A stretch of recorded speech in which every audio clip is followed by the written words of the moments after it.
Why a growing number of South Korean women are preserving their ability to have children later in life. Welcome to VOA Asia Weekly. I'm Chris Casquejo in Washington. That story is coming up, but first making headlines. A former senior aide to New York Governor Kathy Hochul was charged Tuesday with acting as an undisclosed agent of the Chinese government. Linda Sun worked for the New York state government for more than 10 years. She was fired in March 2023 after her alleged wrongdoing was discovered. Russian President Vladimir Putin received a lavish welcome from Mongolian President Ugnayan Kurulsa in the capital Ulaanbaatar Tuesday. Russia has talked for years about building a pipeline to carry 50 billion cubic meters of natural gas each year from its Yamal region across Mongolia to China. Russia needs to compensate for the loss of most of its gas sales to Europe since the start of the Ukraine war. Taipei and the Pacific Islands have signed a cooperation agreement to extend their development partnership through 2027, according to the Taiwan Foreign Ministry. This comes after Pacific Islands Forum leaders on Saturday removed a reference to Taiwan in the final communique after Beijing's top Pacific diplomat expressed outrage at its inclusion. A U.S. State Department spokesperson told VOA the efforts fit a pattern of PRC coercion to constrain Taiwan's international position. Pope Francis urged Indonesia to live up to its promise of harmony and diversity and fight religious intolerance as he started an 11-day trip through the region. Francis met with outgoing President Joko Widodo at the presidential palace and members of the clergy at Jakarta's main cathedral. In South Korea, a growing number of women are opting out of having children, driven by financial challenges and career demands. But egg freezing is emerging as a trend that allows women to delay parenthood while keeping their options open for the future. VOA's Bill Gallo explains from Seoul.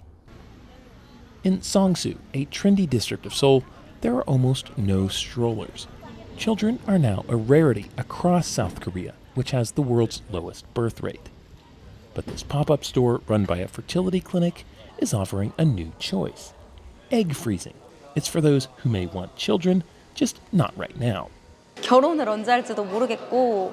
I don't have a boyfriend now and I don't know when I'm going to get married, but I can't turn back the clock on aging, so I invested money for the future to freeze my eggs.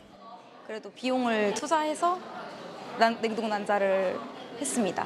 Lee Chae-rin now works at Seoul's Maria Hospital to convince other women of the benefits of egg freezing, a move the 31-year-old says has given her more freedom. 지금이요? 놀기 바빠서 아닐까요?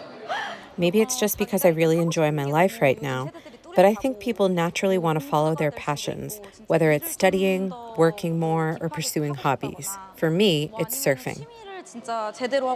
Others cite financial strain and demanding work hours as barriers to starting a family. And women also experience problems such as career breaks. If people can't solve these issues, they just give up on having a child.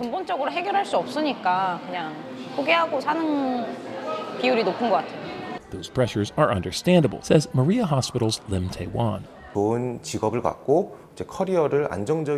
the end, people deprioritize marriage and childbirth. And later, when they do want to have children, they've become less fertile. Instead, younger women can choose to freeze higher quality eggs for later use in vitro fertilization, or IVF. At Maria Hospital, Lim says egg freezing procedures have more than tripled since 2019, partly due to government subsidies. The Seoul city government pays for about half of egg freezing expenses. From this point of view, we think that egg freezing will be a very essential solution to the low birth rate problem. No one knows how much this will actually improve South Korea's demographic crisis, but it may allow more women to feel in control of their future. Bill Gallo, VOA News, Seoul, South Korea. Visit voanews.com for the most up-to-date stories. I'm Chris Casquejo.